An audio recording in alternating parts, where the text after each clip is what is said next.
Hey guys, welcome to Sharina's Magical Foresight. You know what, guys? I made this channel because I feel like that a subject that doesn't get touched on, to me, I feel like not at all, is the history of rebel leaders, right? Far as in rebel leaders in this past modern time, okay, because you have your history before this antediluvian and other histories as well. But I want to talk about like Fidel Castro, right? That particular rebel leader.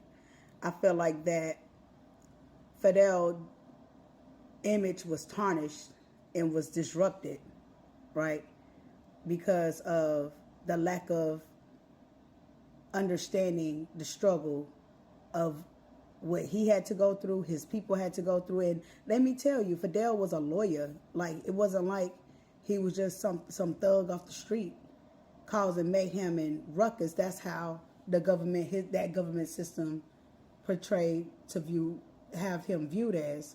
And when we hear in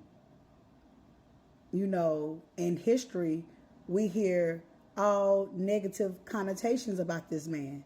But after reading this particular passage, I completely understand why he chose to go the route that he did, and I would have did the same thing. Because, hey, a brief story about me, I was into the Black Panther Party when I was, 12, 13 years old. I looked up to them members. I was all about justice. One of my favorite books was The Animal Farm, and that was about oppression, the animals being oppressed. So I can most definitely dig this subject, and I'm going to be doing more research on different leaders like Mutulu Shakur and Geronimo and several other rebel leaders that like Huey P. Newton and Bobby Seale, right? I feel like it's time for us to rekindle the history and learn who our great leaders was and what they did for us, why we can be in this position that we are at today. So with that being said and done, I'm going to be reading a part of this speech, right, that he wrote while he was in prison. And we're going to be breaking this down through different episodes. So this is the first episode, guys, and this is History Will Absolve Me by Fidel Castro, 1953. So let's go ahead and continue. He wrote this: Honorable judges, never has a lawyer had to practice his profession under such difficult conditions. Never has such a number of overwhelming irregularities been committed against an accused man. In this case, counsel and defendant are one and the same. As attorney, he has not even been able to take a look at the indictment. As accused, for the past 76 days, he has been locked away in solitary. He has been locked away in solitary confinement, held totally and absolutely incommunicado, in violation of every human and legal right. He who speaks to you hates vanity with all his being, nor are his temperament or frame of mind inclined towards courtroom poses or sensationalism of any kind. If I had to assume my own defense before the court, it is for two reasons. First, because I have been denied legal and almost entirely, and second, only one who has been so deeply wounded, who has seen his country so forsaken and its justice trampled so, can speak at moment like this with words that I spring from the blood of his heart and truth of his very guts. The accused, who is now exercising the right to plead his own case, will under no circumstance refrain from saying what he must say. I consider it essential that I explain at the onset the reason for the terrible isolation in which I have been kept, what was the purpose of keeping me silent, what was behind the plots to kill me, plots which the court is familiar with. What grave events are being hidden from the people, and the truth behind all the strange things which have taken place during the trial. I propose to do all the utmost clarity. You have publicly called this case the most significant in the history of the Republic. If you sincerely believe this, you should have not allowed your authority to be stained and degraded.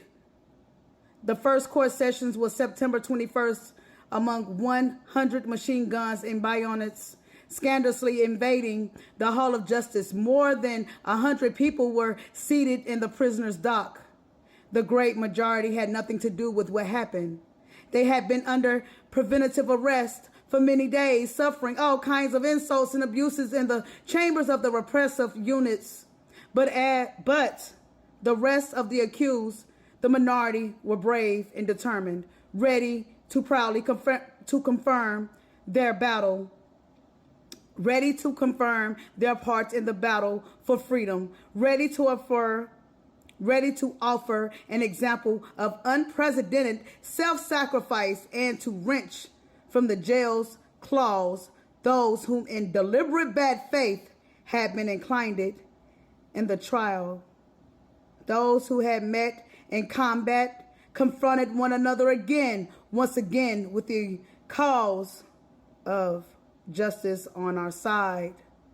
We would wage the terrible battle of truth against infamy. Surely the regime was not prepared for the moral catastrophe in store for it. And as he should bring the heat, because of what his people was desolated to, isolated to. This was a very deep part of the speech that I have read. It's a 4-hour speech, right? I'm gonna break it down so we all can understand and intercede what Fidel Castro, must have been going through. Like, just get a idea, a feeling like, yo, to live in that time, to experience those type of, prejudices, right?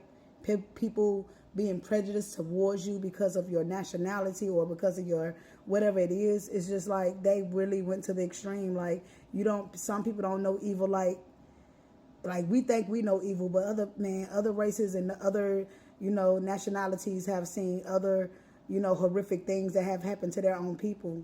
And I feel like it comes to a time where somebody's going to stand up and say enough is enough. And that's what rebel leaders do. We say enough is enough, and we have to call out the horrific, inhumane behaviors that has been implemented on the people. That's what I'm trying to say, guys.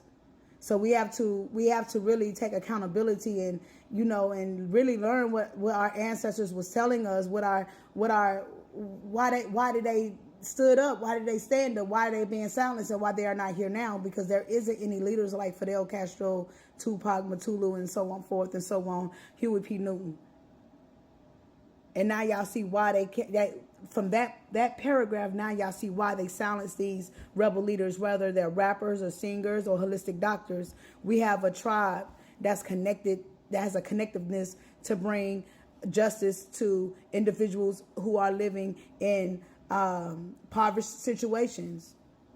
The little man that's being kicked out, the one that's being mistreated by the government and people and other societies. And this is why we uproar. This is why we speak our truths. And this is why what we have in our heart, if it's something that you are passionate about, and if it's in your heart, we're gonna act on it. Especially if that's your will, if you feel like it's your will and you know it's your will, it must be done. And I'm gonna end it. Peace.